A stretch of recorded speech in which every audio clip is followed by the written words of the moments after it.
Salve pessoal, Clayson aqui de volta. Hoje nós vamos falar sobre essa visita que o Bolsonaro vai fazer entre os dias 30 de março e 4 de abril. Ele com a sua delegação vão visitar o Estado de Israel.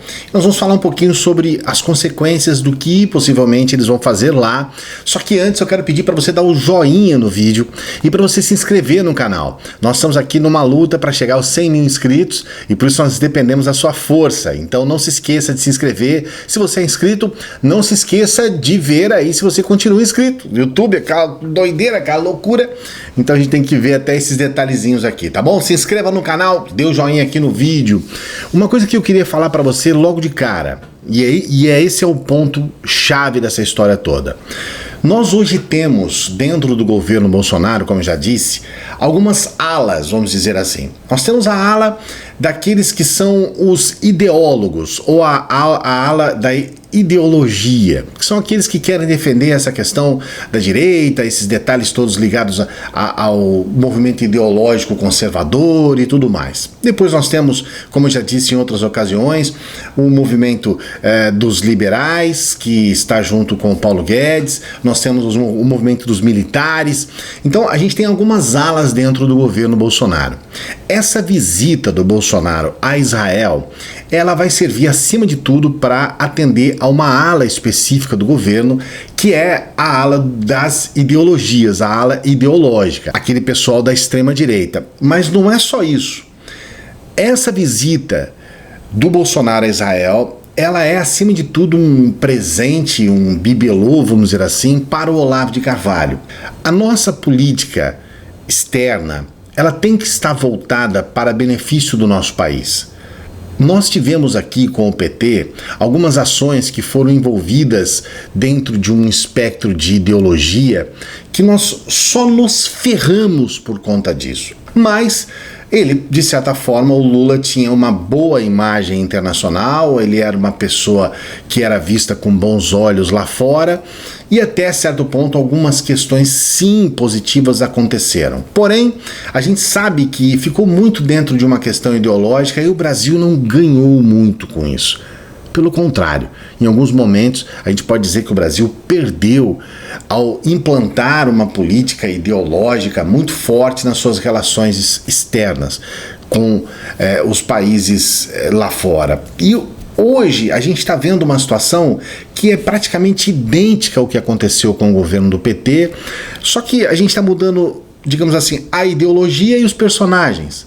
Essa ida do Bolsonaro a Israel, ela deveria ser traduzida em negócios. Nós deveríamos ir para Israel para que a gente pudesse melhorar essa relação econômica que nós temos com o país. O ministro Ernesto Araújo, ministro das Relações Exteriores do Bolsonaro, ele declarou em uma entrevista ontem que um dos objetivos da ida do Bolsonaro até Israel é para que ele possa assinar o documento da mudança da embaixada do Brasil para Jerusalém. Com certeza, nos próximos dias, a partir de sábado, essa vai ser uma notícia internacional em que todo mundo vai comentar a respeito disso. Hoje, nós só temos os Estados Unidos como embaixada em Israel. E muitas vezes as pessoas não entendem por que isso ocorre. Eu não vou entrar em detalhes, mas eu preciso que você compreenda por que isso ocorre em palavras simples, tá? Jerusalém é uma cidade peculiar. Ela reúne ali, além de uma questão, digamos, dos seus moradores, ela tem uma questão maior que é o simbolismo religioso que ela carrega. Então Jerusalém é uma cidade que tem como cerne religioso as religiões monoteístas.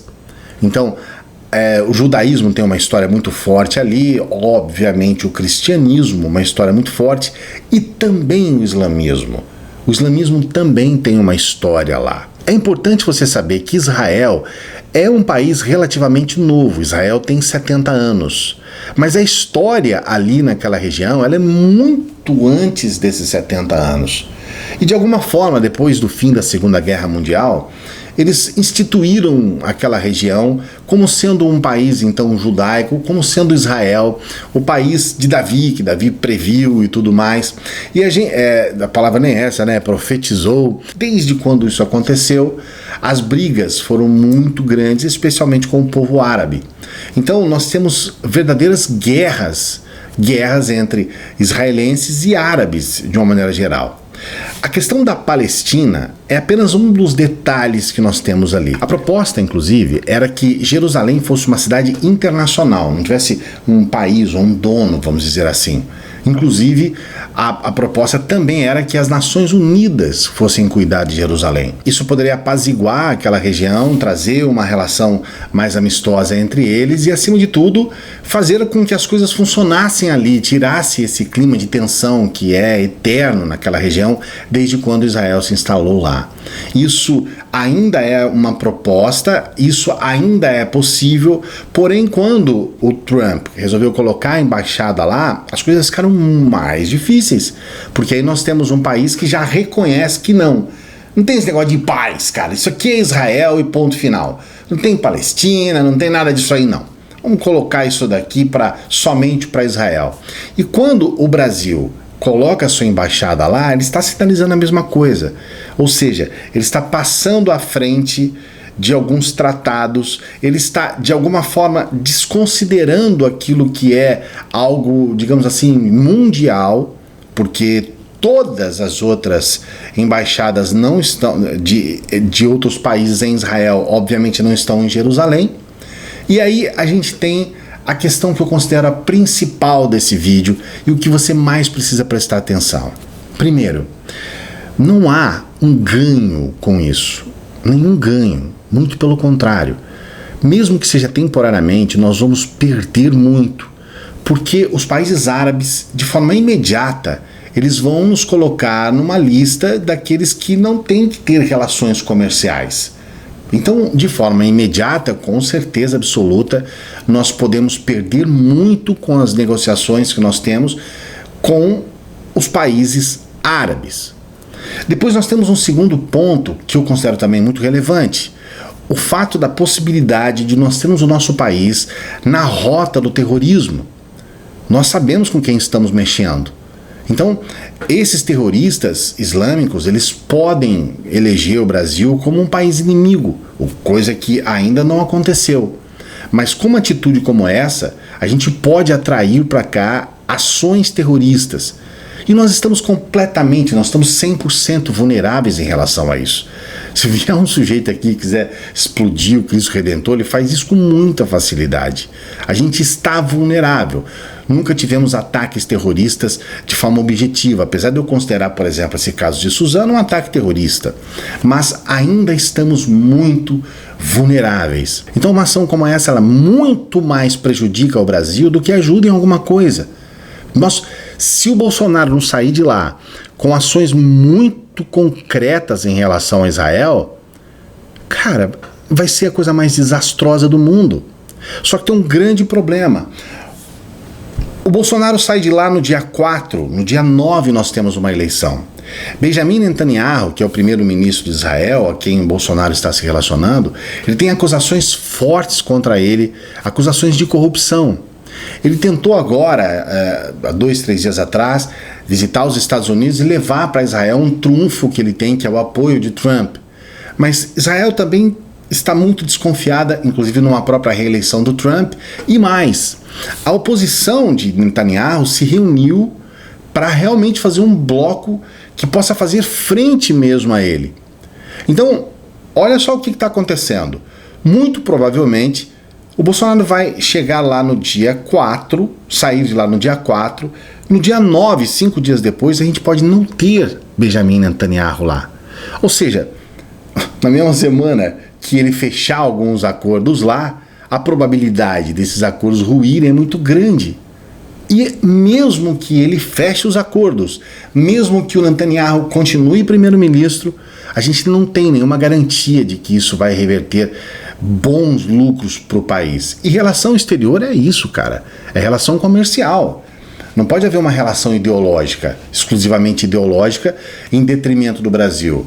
Você pode até ter uma relação ideológica que possa beneficiar o Brasil, mas uma relação que você vai fazer um acordo com o país e você vai se indispor com toda a comunidade árabe, 100%, levando em consideração que nós exportamos muito para os árabes.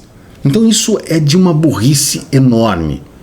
E o pior ainda não é isso. O pior de tudo é quem está à frente dessa ação, que é o ministro das Relações Exteriores, Ernesto Araújo. Ele que é declaradamente um Olavete, ele que é um dos, junto com o ministro da Educação, é um dos indicados diretos do Olavo de Carvalho.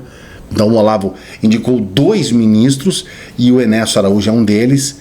E a coisa assim mais nauseante dessa história toda é que nós temos um ministro das Relações Exteriores 100% ideológico, 100% alinhado com uma postura ideológica que de nada adianta para o nosso país. Eu quero que você preste bem atenção nesse vídeo que eu vou colocar para você, uma resposta que o ministro das Relações Exteriores, Ernesto Araújo, deu dentro do plenário. Foi perguntado para ele de forma clara, inequívoca: ministro, o senhor acredita que nós tivemos um golpe militar em 1964? E o senhor acredita que a partir de 1964 nós tivemos uma democracia no Brasil? Veja a resposta do ministro.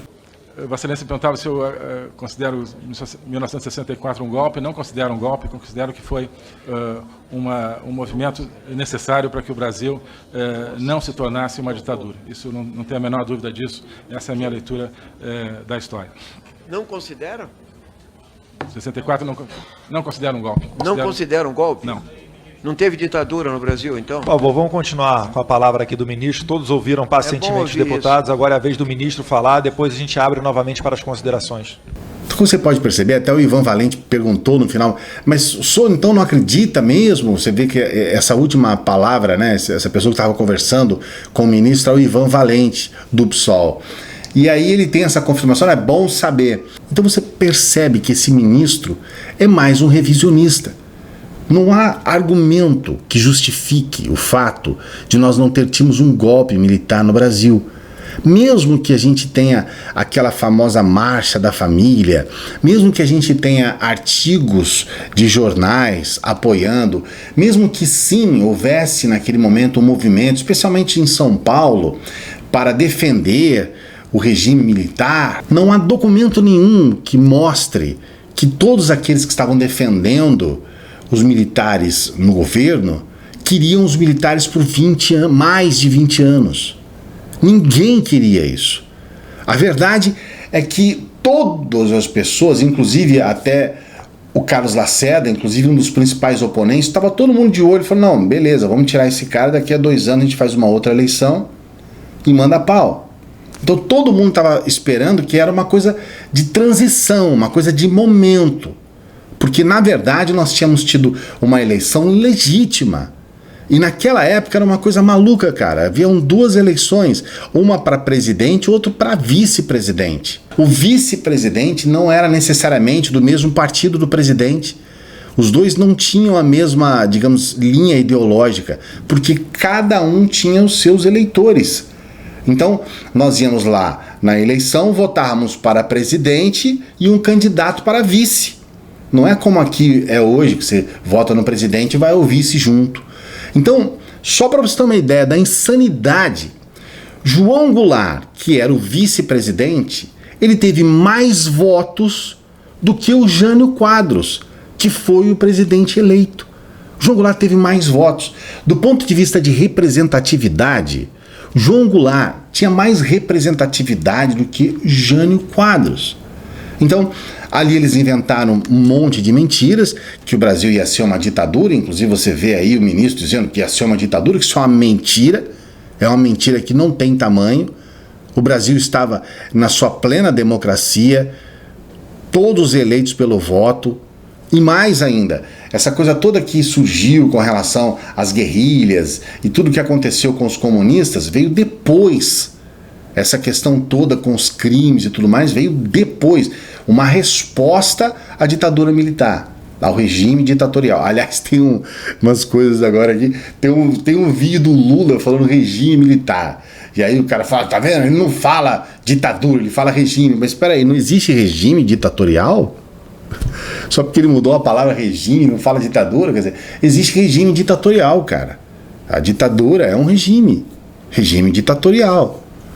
Então não tem essa de falar que não é ditadura. Foi uma ditadura, sim. Implantaram um monte de leis, afundaram o Brasil numa loucura de inflação, porque na época esse milagre que eles falam, milagre dos governos militares, na verdade era os Estados Unidos dando dinheiro.